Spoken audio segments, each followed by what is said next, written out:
It's on here now. The goalkeeper's beaten, and South Africa have done Shagger Sport 2010.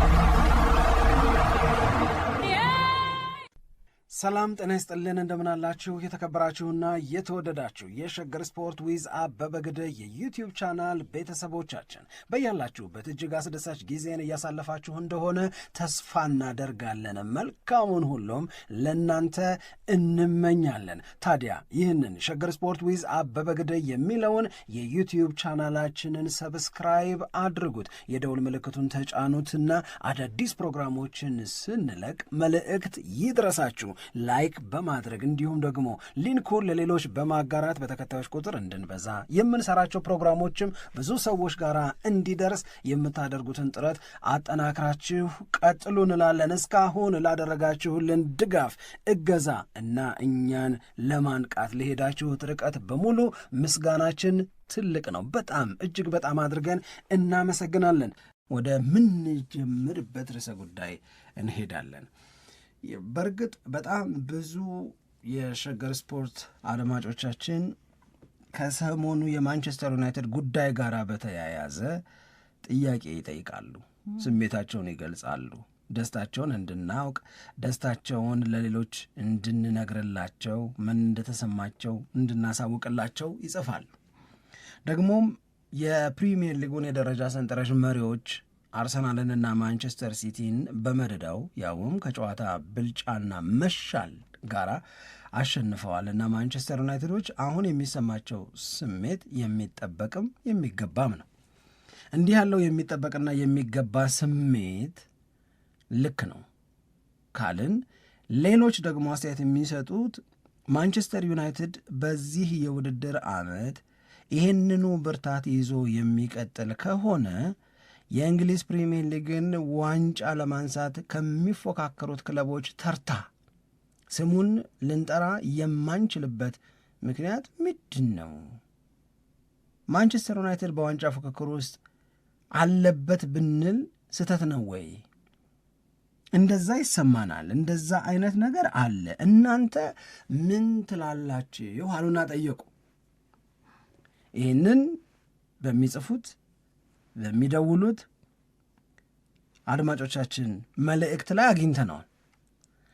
በመደጋገሙ ምክንያት የእናንተ ምን ትላላችሁ ሐሳብ መነገር አለበት ነው።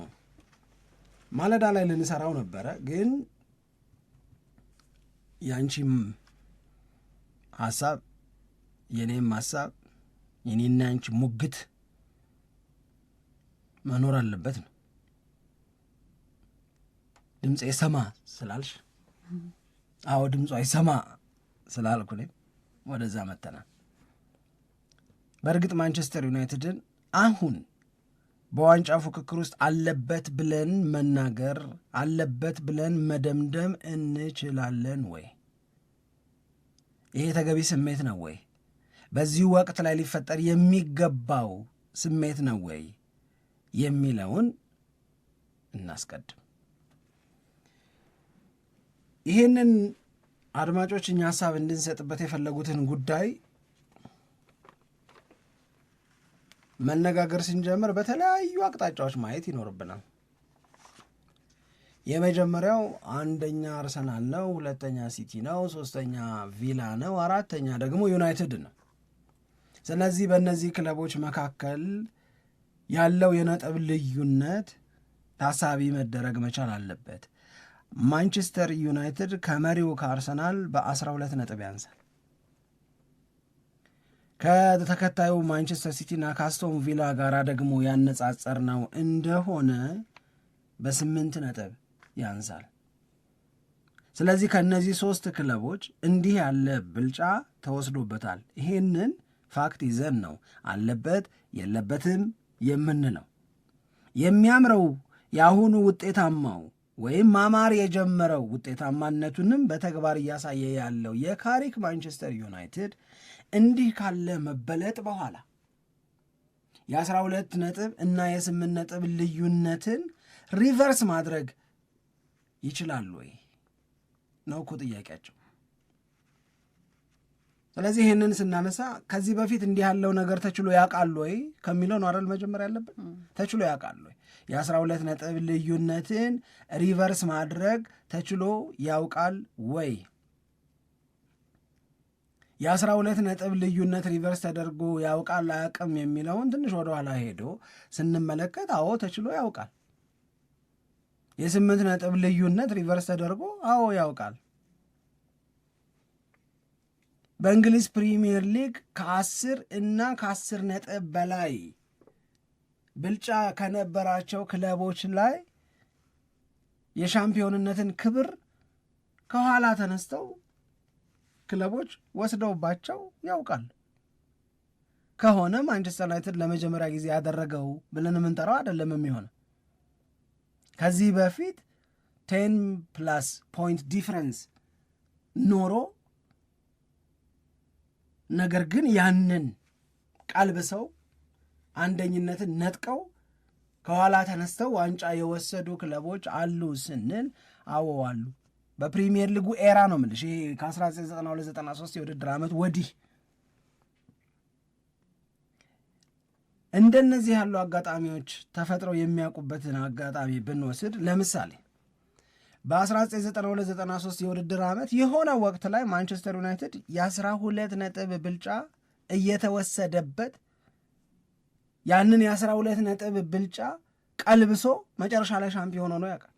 በ12 ነጥብ በመበለጥ ተስፋ ሳይቆርጥ ማለት ነው። ስለዚህ ተደርጎ ያውቃል ወይ ስትይ አዎ ተደርጎ ያውቃል። አድርጎ በማወቅ ደግሞ ማንቸስተር ዩናይትድ ራሱ ምሳሌ ነው እያልኩሽ። አንዴ አይደለም። በ1995-96 የውድድር ዓመትም ማንቸስተር ዩናይትድ በ12 ነጥብ ይበለጥ ነበረ። በ12 ነጥብ ከመበለጥ ተነስቶ ግን በዛ የውድድር ዓመት ዋንጫ ወስዷል። በ1996-97 ዩናይትድ በ10 ነጥብ ይበለጥ ነበረ። በ10 ነጥብ ከመበለጥ ተነስቶ ግን ዋንጫ ወስዷል።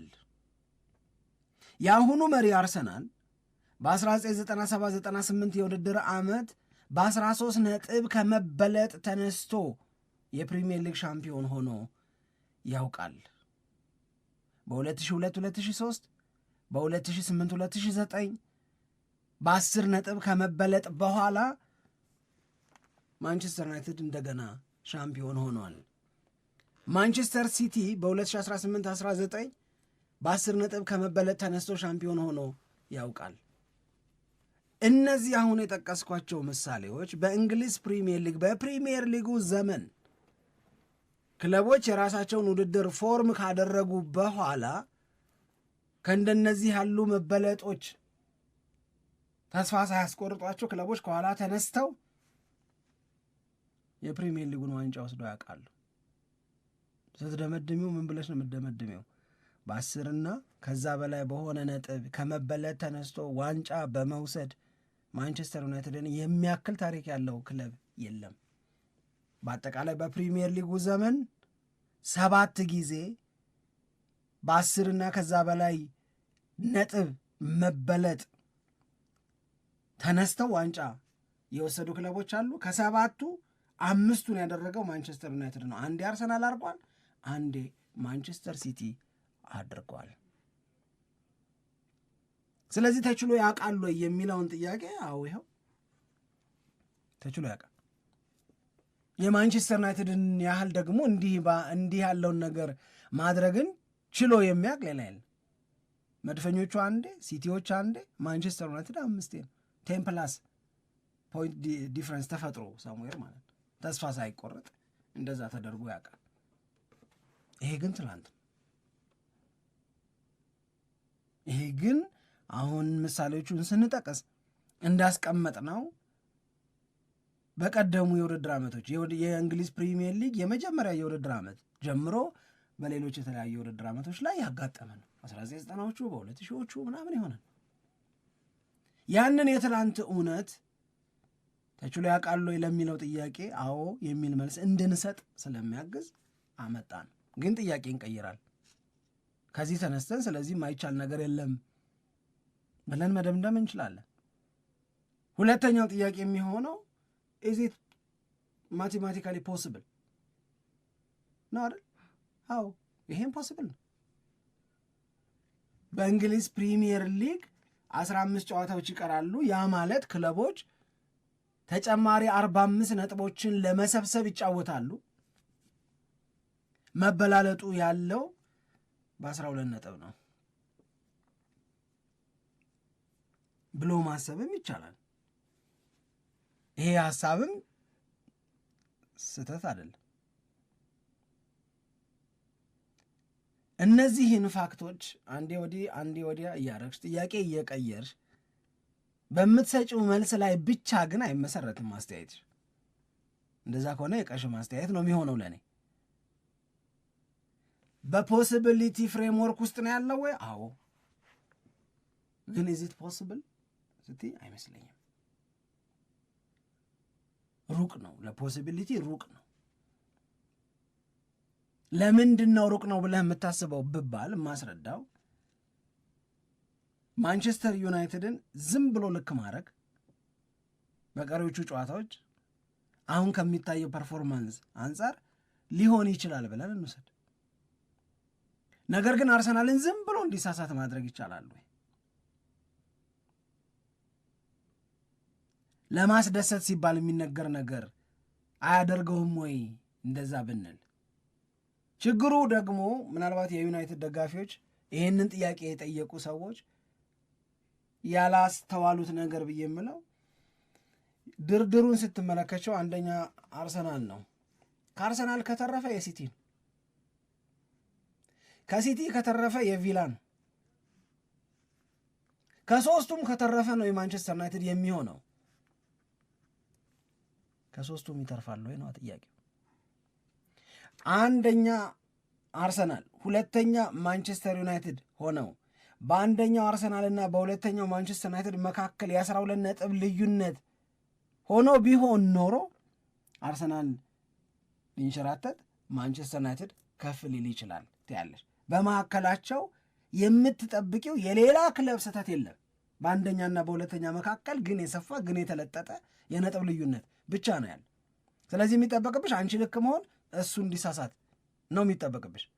አሁን ግን አርሰናልም እንዲሳሳት፣ ሲቲም እንዲሳሳት፣ ቪላም እንዲሳሳት፣ አንቺ ደግሞ ዝም ብለሽ ልክ እንድትሆኚ አይነት ምኞት ውስጥ ነው የምትገቢው። በ7 አጋጣሚዎች ተችሏል፣ 5ቱን ዩናይትድ ነው የቻለው ስንል 4ኛው ነው ከአራተኝነት ተነስቶ 3ቱ ተሳስተውለት ነው ወይ? ከባድ የሚያደርገው እሱን ነው ለእኔ። እንበልና ፉላምንም ቶተናምንም ማንንም በሳምንት አንዴ የተጫወተ ማንቸስተር ዩናይትድ 15ቱንም ያሸንፋል። አሁን ካለው 38 ነጥብ ላይ 45 ነጥብ ተጨምሬለታለሽ እንበል። ይህም ይሆናል ብዬ አላስብም። ግን ጥሩ ፕሮግረሲቭ የሆነው ማንቸስተር ዩናይትድ ግን ማየታችን ይቀጥላል። አሪፉ የሚያምረው የሚስበው እንደገና ደጋፊዎቹን የሚያኮረው ማንቸስተር ዩናይትድ በመፈጠር ላይ ነው። በሁለቱ ጨዋታዎች ላይ የታየው ነገር ከዚህ አንጻር ዋጋ የምሰጠው ነገር ነው። ይሄ ምንም እንትን የሚል ነገር አይመስለኝም። የሆነ ነገር ካላስነካሻቸው ግን 3ቱ ተንሸራተው አንቺ ብቻ ልክ የምትሆኝበት እድል ለእኔ በጣም ጠባብ። አይ በጣም ግን ምን ይነግርሃል የደጋፊዎቹ እንደዚህ አይነት ስሜት ብትይኝ በማንቸስተር ዩናይትድ ቡድን ላይ እንዴት መመካታቸው እንዳደገ ግን ያሳየኛል። ለእኔ ኢትስ ኤ ቢግ ኮምፕሊመንት ለማይክል ካሪክና አሁን ሜዳ ላይ እየገቡ ማንቸስተር ዩናይትድን እንደገና ባለ ክብር እያደረጉት ላሉት ተጫዋቾች ኢትስ ኤ ቢግ ኮምፕሊመንት፣ ትልቅ አድናቆት። ቻምፒዮንስ ሊግ እንገባለን ብላችሁ ነው ምናምን ነበረ ከ10 ቀን በፊት። አሁን ዋይ ኖት ታይትሉስ የማይሆንበት ምክንያት ምንድን ነው የሚል ነው። ስለዚህ አሁን ያለውን ሲቲ ጋር የተጫወተውን አሁን ያለውን አርሰናልን ያሸነፈውን በኤምሬትስ ስቴዲየም ማንቸስተር ዩናይትድ ይበልጥ ማመናቸው ነው ለእኔ የሚያሳየኝ። ይሄኛው ማመን ልክ ነው፣ ይሄኛው ማመን ተገቢ ነው፣ ምክንያታዊ ማመን ነው፣ ቅዠት አይደለም። ቅዠት አይደለም የምንለው ሁለት ጨዋታዎችን ስላሸነፈ ሳይሆን ቅዠት አይደለም የምንለው ሁለቱን ጨዋታዎች በሀሳብ ብልጫ ለሜዳ ላይ ጉብዝና ስላሸነፈ ነው የሚል ነው። ይሄ የኔ አመለካከት ነው። ስለ ፖሲቢሊቲው ስለ ቀደመው ታሪክ አንስተናል፣ ግን ሌሎች ታሳቢ የሚደረጉ ጉዳዮችን ከግምት ውስጥ ስናስገባ ግን አሁን ያልኩሽን ሀሳብ ነው የምሰጠው። ሲቲም ቪላም አርሰናልም አንዴማ ይሳሳቱ። እኔም የሚሰማኝ እንደዛ ነው። ይሄ አስተያየት ልክ የማንቸስተር ዩናይትድ አሸናፊነት አርሰናል ላይ ከታየ በኋላ በጣም በብዛት ሰዎች የተነጋገሩበት ነው። እንዳልከውም አንተ ወደኛ ከሚመጡ ጥያቄዎች መካከል አብዛኞቹ እዚህ ላይ ፎከስ ያደረጉ ናቸው እና ብዙ አይተነዋል። ዝም ብሎ የሚሰማኝ እኔ የሁለቱ ጨዋታ ጉዳይ አንተ እንዳልከው አንደኛ የማንቸስተር ዩናይትድ ደጋፊዎች በቡድናቸው ላይ ያለዋቸውን መመካት በጣም የጨመረ ነው። ይሄ ይሰማኛል። ከዛ ግን ደግሞ የበለጠ የሚሰማኝ ነገር ምንድን ነው? ትንሽ ስሜታዊነት የተቀላቀለበት አስተያየትም ይመስለኛል። ማለት ይሄ የሁለቱ ጨዋታ ማሸነፍ ስንል ከዚህም በኋላ አድማጮች ቢረዱት ደስ የሚለኝ ነገር ዩናይትድ በጣም ጥሩ ተጫውቶ በጨዋታ ብልጫ በሀሳብ ዝም ብሎ ማሸነፍ የጎል ቁጥር መብዛትና ማነስ ብቻ አይደለም። በደንብ በቃ ዩናይትድ ተጫውቶ ጨዋታው ላይ ዶሚኔት አድርጎ ያሸነፈበት ሂደት ነው እና ማሸነፍ ስንል በዛ መልክ መረዳትም ያስፈልጋል። የታየው ነገር እሱ ስለሆነ ነው። በዛ ሁኔታ ማንቸስተር ዩናይትድ ቢያሸንፍም ግን ይህ ያሸነፈበት መንገድ ሙዱ በጣም ሞቅ ማለቱ የማንቸስተር ዩናይትድ ደጋፊዎች በበለጠ ሁኔታ ይህ ስሜታዊነት ውስጥ እንዲወድቁ አድርጓቸዋል ብዬ እረዳለሁ። ይህንን የምልበት ዋነኛው ምክንያት የዋንጫው ፍክክሩ አሁን እየተወራ ስለሆነ ነው። አሁን ቢወራ በጣም ልክ የሚሆነው ብዬ የማስበው ማንቸስተር ዩናይትድ አስቸጋሪ የውድድር ዓመት ነው ያሳለፈው ማይክል ካሪክ እስከሚመጣ ድረስ። ግን ማይክል ካሪክ ከመጣ በኋላ ባደረጋቸው ጨዋታዎች ማግኘት ያለበትን 6 ነጥብ በአሳማኝ ሁኔታ አግኝቷል እና 4ኛ ደረጃ ላይ ተቀምጧል። ስለዚህ ወደ አውሮፓ ውድድር የሚመለስበትን መንገድ ከዚህ በኋላ አስጠብቆ መቀጠል አለበት የሚለው ነው እኔ አሁን ትልቁ ኢሹ መሆን ያለበትና ተገቢውን ብዬ የማስበው። አሁን ቀደም እንዳልከው ፖሲቢሊቲዎች አሉ። ያ ነገር የሚሳካ ከሆነ የምናየው ነገር ነው። ለመሳካት ከባድ ነው፣ ሩቅ ነው።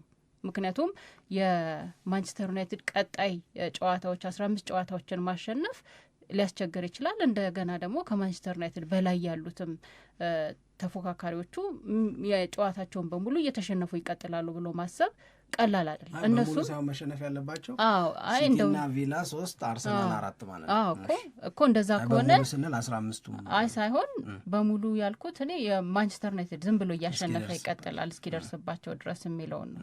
ይሄ ምክንያቱም እነዚህ ቡድኖችም የዋንጫ ተፎካካሪ ናቸው። እነሱም ዋንጫ ለማንሳት ነው ትልቅ ትግል እያደረጉ የሚገኘው። ስለዚህ እዛ ላይ የራሳቸውን የቤት ስራ በአብዛኛው ይሰራሉ ብዬ ነው ማስበው። እኔ አሁን ማንቸስተር ዩናይትድ ከቀሩት 15 ጨዋታዎች 10ሩን ቢያሸንፍ በጣም አሪፍ ነው ብዬ ነው የማስበው።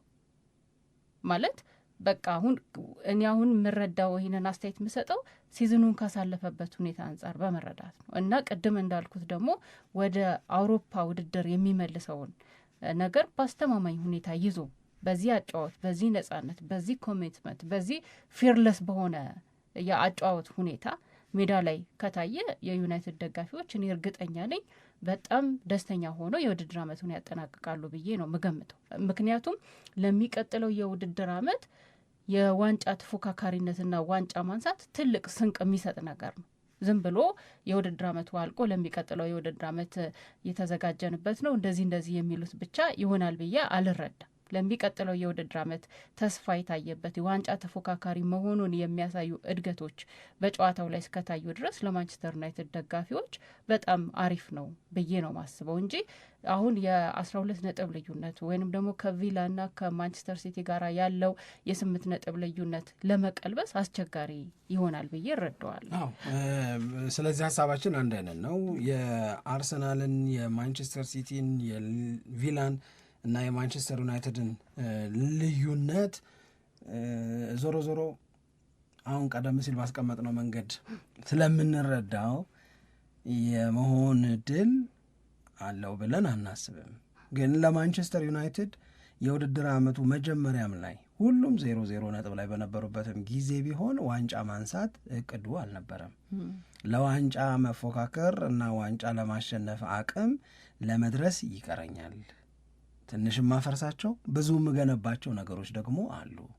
አሁን ፊት መስመሩ ላይ ያለብኝን ክፍተት ነው በዝውውር ምሞላው ምሰራው እዛ ላይ ነው ብሎ ነው የነ ብሪያን ኤምቤሞ የነ ማቲያስ ኩኛን ዝውውር ሲያንቀሳቀስ የነበረው ማንቸስተር ዩናይትድ። ስለዚህ አሁን ከዚህ በኋላ ሚድፊልዱንም እንደዚሁም ደግሞ ሌሎቹንም የማጠናከር ያለበትን ቡድን አጠናክሮ በሂደት 6 ዓመት ፈጅቶ እየተገነባ ያለውን ጠንካራውን አርሰናል በሂደት እየተገነባ እዚህ የደረሰውን ማንቸስተር ሲቲ ሲፈልግ ደግሞ ማንቸስተር ሲቲ ሰው ሲጎዳበትም ማርክ ጎየናስኪ ብሎ ሳስተዋል ቆይ ሴሚኒዮና ምናምን የሚል አይነት ማንቸስተር ሲቲ ላይ ለመድረስ ፕሮሰሱ መጠበቅ መቻል አለበት። ግን ዩ ካን ቲንክ ኦፍ ሰምቲንግ ኤክስትራ ከተባለ ግን ይሄ ነው ታሪኩ፣ ይሄ ነው የእኛ አመለካከት እንጂ ማንቸስተር ዩናይትድ አሁንም በቻምፒዮንስ ሊግ የሚያስገባውን ውጤት ለማምጣት ሰፊ እድል አለው፣ በጣም ሰፊ እድል አለው። ልክ አርሰናል በፕሪሚየር ሊጉ ዋንጫ ለማንሳት ያለውን ያህል እድል ዩናይትድም ወደ ቻምፒዮንስ ሊግ ለመግባት እድሉ አለው። ምክንያቱም አሁን ዛሬ የአውሮፓ ቻምፒዮንስ ሊግ የሊግ ፌዙ የመጨረሻ ጨዋታ ይደረጋል።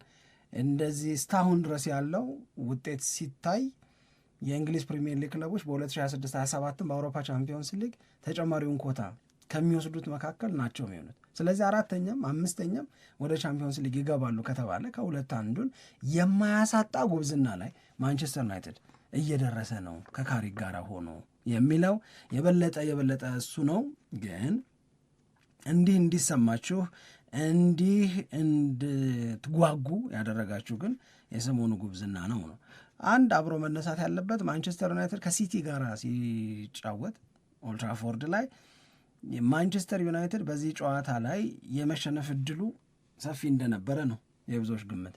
ይቸገራል የተባለባቸው ጨዋታዎች ናቸው ከሲቲም ከአርሰናልም ጋር፣ ያውም ከአርሰናል ጋር ደግሞ በኤምሬትስ ስቴዲየም። ስለዚህ ይቸገራል ባልንባቸው ጨዋታዎች ላይ ማንቸስተር ዩናይትድ ሁለቱንም ከብልጫ ጋር አሸነፈ። አሁን ማንቸስተር ዩናይትድ ከፉልሃም ጋር ነው የሚጫወተው ኦልድ ትራፎርድ ላይ። ዩናይትድ እንዲያሸንፍ ነው የሚጠበቀው። ዩናይትድ እንዲያሸንፍ በሚጠበቅባቸው ጨዋታዎችስ ላይ ኤክስፔክቴሽናችንን ወይም ጥበቃችንን ሚት የሚያደርግ የሚመጥን እንቅስቃሴና የሚመጥን ውጤት ማምጣት ይችላሉ ወይ? አንዳንዴ በአሞሪምም ጊዜ በቴናግም ጊዜ ማንቸስተር ዩናይትድ በትልልቅ ጨዋታዎች ላይ ትልቅ ውጤት አምጥቶ እኮ ያውቃል። ነገር ግን ለማንቸስተር ዩናይትድ ሊከብዱ የማይገባቸው ጨዋታዎች ደግሞ አሉ። ኦልድ ትራፎርድ ላይ ፉልሃምን ማሸነፍ፣ ፉልሃም በጣም ጥሩ ቡድን ነው በነገራችን ላይ የማርኮ ሲልቫ ቡድን በጣም ቆንጆ ቡድን ነው። ግን ማንቸስተር ዩናይትድ እንዲያሸንፍ ነው የምትጠበቂው። ወይም ቀደም ባሉት ጊዜያቶች የነበረውን ነገር ከግምት ውስጥ ብናስገባ ከቮልቭስ ጋር የተጫወተውን ጨዋታ ከዌስትሃም ጋር የተጫወተውን ጨዋታ ማንቸስተር ዩናይትድ ሊያሸንፍ እኮ ይገባ ነበረ። ዌስትሃም እንዲህ ተንበዛብዞ ምናምን ከበርንሌ ጋር የነበረውን ጨዋታ እነዚህ ዊነብል የምንላቸው ጌሞች ናቸው ለማንቸስተር ዩናይትድ። ግን ማንቸስተር ዩናይትድ ሳያሸንፋቸው የቀሩ ናቸው። ስለዚህ እንዲያሸንፍ በሚጠበቅባቸው ጨዋታዎች ላይ ማንቸስተር ዩናይትድ ከመዘናጋት ውጪ በዚሁ አርሰናልን ማንቸስተር ሲቲን በገጠመበት ጥንካሬ እነዚህ ጨዋታዎች ላይ ባሳየው ወርክ ሬት፣ ኢነርጂ፣ አግሬሲቭነስ መቅረብና የሚጠበቀውን ነገር ማድረግ ይቻላል ወይ የሚለው ቀጥሎ የምናየው ፈተና ነው። ይህንን እንያዝ። ሌላ ጉዳይ አሁንም ግን ከማንቸስተር ዩናይትድ ጋር በተያያዘ ለእኔ እየመረረና እየከረረ መጣብኝ የኮል ፓልመር ጉዳይ። መጀመሪያ ወሬ ማሞቅ የሚወዱ ሚዲያዎች ያሉት ነበር የመሰለኝ። ሆም ሲክነስ አለበት ልጁ፣ በቼልሲ እና በለንደን ያለው ህይወት አልተመቸውም፣ ወደ ሰሜን ምዕራብ ሄዶ በማንቸስተር ከተማ ኑሮውን ማድረግ እንደገና ይፈልጋል። ስለዚህ ኮል ፓልመር ማንቸስተር ዩናይትድን መቀላቀል ይፈልጋል ነው የተባለው። ማንቸስተር ዩናይትድ ደግሞ እንዲህ ያለውን ወሬ እንዲህ ያለውን መረጃ ጆሮውን አቅንቶ ነው የሰማው። ምክንያቱም ኮል ፓልመር በእንግሊዝ ፕሪሚየር ሊግ ራሳቸውን በደንብ አድርገው ካረጋገጡ ተጫዋቾች መካከል አንደኛው ነው። ቼልሲ አምሮበታል፣ ሲቲ ተወቅሶበታል። ሲቲ ለምን ተወቀሰ? ይህን የመሰለ ልጅ እንዴት አሳልፎ ይሰጣል? ቼልሲ ለምን ተወደሰ? ለምን ደመቀ በኮል ፓልመር? ከኮል ፓልመር ባገረኛቸው ወይም ሲያገኛቸው በቆያቸው አገልግሎቶች ምክንያት። ስለዚህ ኮል ፓልመር ለቼልሲ በደንብ ዴሊቨር ሲያደርግ ነበር። አሁንስ ስንል አሁን አይደል። አሁን በዘንድሮ የውድድር ዓመት ኮል ፓልመር ምን ያህል ኳሶችን አሲስት አደረገ? በዘንድሮ የውድድር ዓመት ኮል ፓልመር ምን ያህል ጎሎችን አገባ ብትይ ወደ 12 በሚደርሱ ጨዋታዎች አካባቢ ቁጥሩ ደካማ ነው። ጉዳት ነበረበት። አንዴ ታፋው ላይ፣ አንዴ አውራጣቱን፣ አንዴ ግሮይን የምንለው ኢንጁሪ ምናምን እያጋጠመው ወደ 3 ጉዳቶች ናቸው እየተለዋወጡ እያሰቃዩት ያሉት። ስለዚህ እነዚህ ጉዳቶች ያው በነበረባቸው ጨዋታዎች ላይ ደግሞ መጠነኛ መቀዛቀዞች ኮል ፓልመር እንዳለፈው የውድድር ዓመት እንዳይሆን አድርጎታል ዞሮ ዞሮ። ስለዚህ እንዳለፈው የውድድር ዓመት ለመሆን የተቸገረውን ኮል ፓልመር ማንቸስተር ዩናይትድ ሊወስደው ነው የሚል መረጃ ገና ሲወጣ ለጆሮ ደስ ይላል። ማጎምዠት ከሆነም ደግሞ ያስጎመዣል። ምንም ጥያቄ የለውም። ልክ እንደ ፓቭሎቭ ቲዮሪ ደውሉን እንደሰማው ውሻ ለአጫም ሊያረግሽ ይችላል። ካሁን ቀረበ በሚል ማለት ነው። ከደውል በኋላ ምግብ እየተሰጠው ነው። የፓቭሎቭ ቲዮሪን ምናልባት ለረሱ ወይም ለማያውቁት ሰዎች ደውል እየደወለ ለውሻው ምግብ ይሰጣል። ደውል ይደወላል፣ ከደውል ቀጥሎ ምግብ ይሰጣል። አሁንም የሚቀጥለውም ቀን ላይ ደውል ይደወላል፣ ከዛም ምግብ ይሰጠዋል። እንዲህ ያለውን ሂደት አለማመደውና ውሻው ደውል ሲደወል ምግብን መጠበቅ ሲጀምር በቃ አፉ ይሞላል። ሊመጣ ነው አለ። ከዛ ምግቡ እኮ ሊመጣም ላይመጣም ይችላል። ግን ያንን የደውሉን ድምፅ ከመመገብ ጋር አስተሳሰረው። እንደዛ አይነት መጎምዠት ውስጥ የማንቸስተር ዩናይትድ ደጋፊ ቢከት የሚፈረድ አይደለም። ከዛ ግን አንዴ ብቅ አለችና ጠፋች ወሬዋ። ያው ለጥርም አይሆንም ክረምት ላይ ሊሆን ይችላል ምናምን የሚል ማለት ነው። ትላንትና ግን ስካይ ስፖርትስ ቁም ነገር አድርጎ በደንብ ሲበትኑት ነበር። በደንብ እና ሲበትኑት አንዱ የሰጡት ርዕስ ኮል ፓልመር ወደ ማንቸስተር ዩናይትድ ለሚደረግ ዝውውር ፍላጎት አለዋል። ኦፕን ነኝ አላሉ።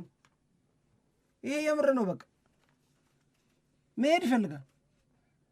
ማንቸስተር ዩናይትድን መቀላቀል ደስታው ነው። 2 ነገሮች ናቸው። አንድ ለመኖር ወደሚመርጠው ማንቸስተር ከተማ ይወስደዋል። ይሄ ዝውውር የተወለደበት ነው። እዛ መኖር ነው የሚፈልገው። ከዛ ወጥቶ በለንደን መኖር ድብርት ነው ለሱ። የሀብታም አካባቢ ነው በነገራችን ላይ ምዕራብ ለንደን። ሁለተኛው ምክንያት የማንቸስተር ዩናይትድ ደጋፊ ነው። ለሚደግፈው ክለብ ሊጫወት ነው እና ቁጭ ብለው ኦፕን ነው ልጁ ማለት ማንቸስተር ዩናይትድ ኮል ፓልመርን ማስፈረም ከፈለገ ከኮል ፓልመር አይ እናንተ ጋር መውጣት እንኳን አልፈልግም፣ ቻምፒዮንስ ሊግ ትኖሩበት አትኖሩበት እርግጠኛ አይደለሁም ያው ምናምን ብሎ አያንገራግርም። ይሄ ማለት ስራ አንድ አልቋል ማለት ነው። አንድን ተጫዋች ልታስፈርቢ ስትፈልጊ ክለቡን ማሳመን እና በገንዘብ መስማማት ነው አይደል? ሁለተኛው ተጫዋቹ ይፈልጋሉ ወይ ተጫዋቹ ይፈልጋል የሚለው ጥያቄ ተመልሷል። ቼልሲ ግን ምን አለ ነው አይነኬ ነው አለ። ፓልመር አይነኬ ነው። ፓልመር በደስተኛ እንደሆነ ነው ማቀው አለ። በማን በቼልሲ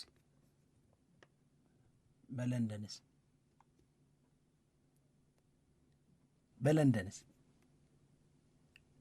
ይሄኛው ነው አሁን እኮ ዋና ጉዳይ ሆኖ የመጣው። የከተማውን ኑሮ መልመድ አልቻለም፣ ደብሮታል።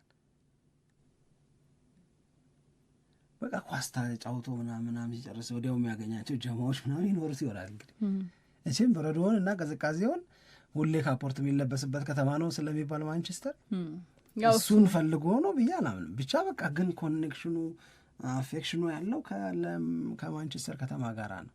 ያው ከአየር ሁኔታው በላይ አጠገብ ያለው ነገር ነው የበለጠ እዛ እንድትሳብ የሚያደርግህ የሚመስለኝ።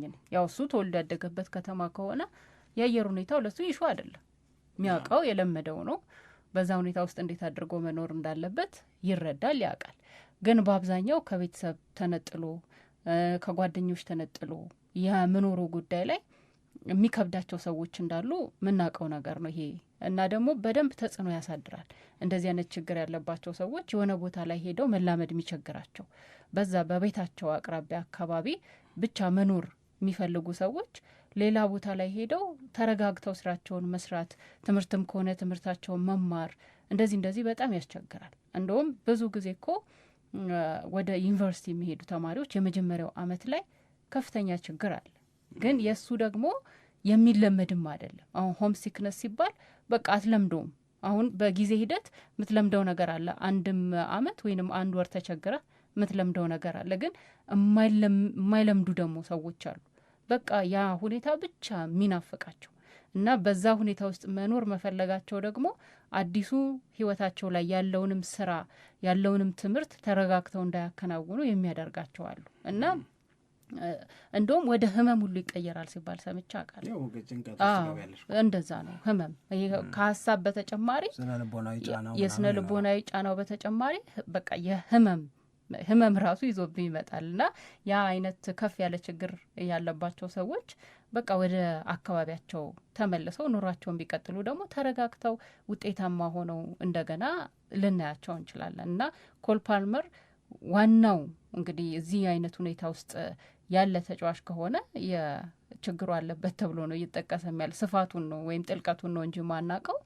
ይሄ የማንቸስተር ዩናይትድም ፍላጎት ይሆናል ብዬ ነው ማቀው ምረዳውም። እና በጣም ጥሩ አጋጣሚ ሊሆን ይችላል። በዛ ላይ ደግሞ በልጅነቱ የሚደግፈው ክለብ ማንቸስተር ዩናይትድ ከሆነ ለማንቸስተር ዩናይትድ ተጫዋች መሆን ምን አይነት ስሜት እንደሚፈጥር አሁን እንኳን በኩኛ በኤምቤሞ ላይ የምናየው ነገር እኮ አለ አይደል? የማንቸስተር ዩናይትድ ደጋፊዎች ሆነው አድገው አሁን ለማንቸስተር ዩናይትድ አገልግሎት ለመስጠት እንዴት ደስተኛ እንደሆኑ፣ እንዴት እስከ መጨረሻው ድረስ ደግሞ ያላቸውን ነገር በሙሉ አሟጣው እንደሚሰጡ እያየ ነው። እንደ ስራም የሚቆጥሩት አይመስለኝም።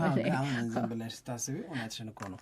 አሁን የማቲያስ ኩኛን ነገር ብታነሺ፣ ማቲያስ ኩኛ በማንቸስተር ዩናይትድ ቤት ውስጥ ክረምት ላይ ተገዝቶ አሁን ካሪክ ባለፉት 2 ጨዋታዎች 70ኛው ደቂቃ ላይ እየቀየረ እያስገባው ደስተኛ መሆኑ በጣም ከባድ። በጣም እንደውም ጎል ካገባ በኋላ እኮ የተናገረው ነገር ሊያስቀጣው ይችላል ተብሎ መገናኛ ብዙኃን ላይ ዜና ሆኖ ነበር።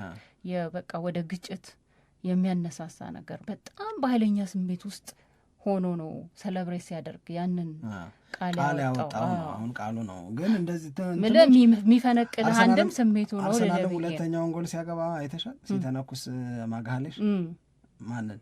ብሩኖ ፈርናንዴዝ ለዳኛው የሆነ ነገር ኮምፕሌን እያደረገ ነው። እና እነ ማጋሌሽ ደግሞ ጎሉን አግብተው ደስታቸውን ገልጸው ወደ ሜዳቸው በመመለስ ላይ እያሉ ነው የሆነ ጉንተላ አድርጎ ማጋሌሽ የሚሄደው። ከዛ ብሩኖ ፈርናንዴዝ ወዴት ሂድ? ወደ ዳኛው እየሄደ ነበር። ለዳኛው የሚናገረው ነገር አለ። ማጋሌሽ ያደረገውን ነገር ተከትሎ ደግሞ እንደገና ወደ ማጋሌሽ የሚሄድ አማራ ወደዚህም ወደዛ ምናምን አለ። የዚህኛው ግን እንዳልሽው የቃል ተገቢ ነው ወይ አይደለም ወይ፣ በዝምታ እና በተግሳጽ እንለፈው ወይስ በቅጣት ሾጥ እናርግ የሚል ነገር አለ። እሱ ሪፖርቱም እየወጣ ነው የሚገኘው። ግን የማቲያስ ኩኛን ጉዳይ በተመለከተ አንድ ተንታኝ የማንቸስተር ዩናይትድ የእንግሊዝ ፕሪሚየር ሊግ የዘመን ቅያሪ ላይ በጣም ትልቅ አስተዋጽኦ ያደረገው ኤሪክ ካንቶና ነው። እድሜ ጨመር ባለ እድሜ ላይ ባሉ ሰዎች ማንቸስተር ዩናይትድ ለመወደዱ አንዱ ምክንያትም ኤሪክ ካንቶና ነው። ነገሮችን በደንብ ነው የቀየረው ኤሪክ ካንቶና። ስለዚህ ኤሪክ ካንቶና የማንቸስተር ዩናይትድን የፕሪሚየር ሊግ ዘመን ቀያሪ ካል ነው፣ ማቲያስ ኩኛ የዚህን ዘመን ማንቸስተር ዩናይትድን በመቀየር ረገድ ትልቅ አስተዋጽኦ ከሚኖራቸው ተጫዋቾች መካከል አንዱ ይሆናል እያለ ለዛ የሚያስቀምጣቸውን ምክንያቶች እየዘረዘረ የጻፈውን ጽሑፍ እያነበብኩ ነበረ ትላንትና። ሌላ ቀን ልንመለስበት እንችላለን። ግን አሁን ወደ አነሳ ነው ነጥብ ስንሄድ የኮል ፓልመር በዚህን ያህል የማንቸስተር ዩናይትድ ወዳጅ ከሆነ የማንቸስተር ዩናይትድ ደጋፊ ከሆነ ህልምን የመኖር ጉጉትን የመኖር አድርገን ልንወስደው እንችላለን ነው ምንለው። እና ግን ዞሮ ዞሮ የምር እየሆነ መጥቷል የኮል ፓልመር ጉዳይ። ቼልሲም ሲደረደር ነው የሚሆነው። ልጁ ይህንን ያህል ካልሆነ እንደማይበጀው ያውቃል። ለማንቸስተር ዩናይትድ ግን ያዋጣል ወይ የሚል ደግሞ ጥያቄ መነሳት መቻል አለበት። እነዚህ ጉዳቶች ያው ኦፍኮርስ ማንቸስተር ዩናይትድ ይመዝናቸዋል። ጣቱ ላይ የሚያጋጥመው ጉዳት ከዚህ በኋላ ቶሎ ቶሎ እየመጣ ካስፈረምነው በኋላ የሚሰጠንን አገልግሎት እንደማይረብሽ እርግጠኛ መሆን እንፈልጋለን ይላሉ። ግሮይን ላይ ያለው ጉዳት፣ ታፋው ላይ ያለው ጉዳት በደንብ አናላይዝ ይደረጋል። የጉዳት ሂስትሪውም ያዝ ሊያረጋቸው ይችላል። ከሆነስ በምን ያህል ገንዘብ ይሆናል? ከማንቸስተር ሲቲ ስንት እንደገዙት እናውቃለን። 50 ነው የገዙት ኮል ፓልመርን። ለቼልሲ ትልቅ የትርፍ አማራጭም የሚሰጠው ይመስለኛል። እሺ ለማንኛውም ይሄ የማንቸስተር ዩናይትድ ወቅታዊ ጉዳይን በተመለከተ ሰፊ የሚባሉ መረጃዎች ከተለያየ አቅጣጫ እየተሰሙ ነው። የተወሰኑትን በዛሬ ዝግጅታችን ላይ አንስተናል። በቀጣይ ደግሞ በፕሮግራማችን ላይ የምንመለስባቸው ርዕሰ ጉዳዮች ይኖራሉ። እስቲ የእኛን ማብራሪያ በእናንተ ማብራሪያ ደግሞ ሞግቱታ ሀሳብ ስጡበት።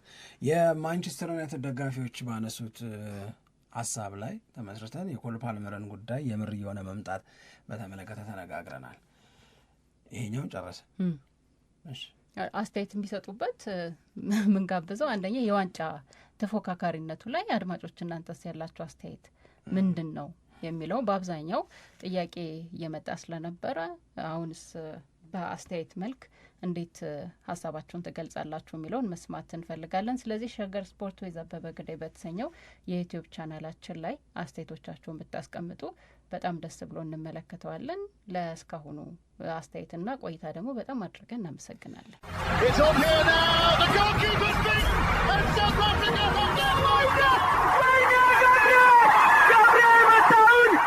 ሸገር ስፖርት 2010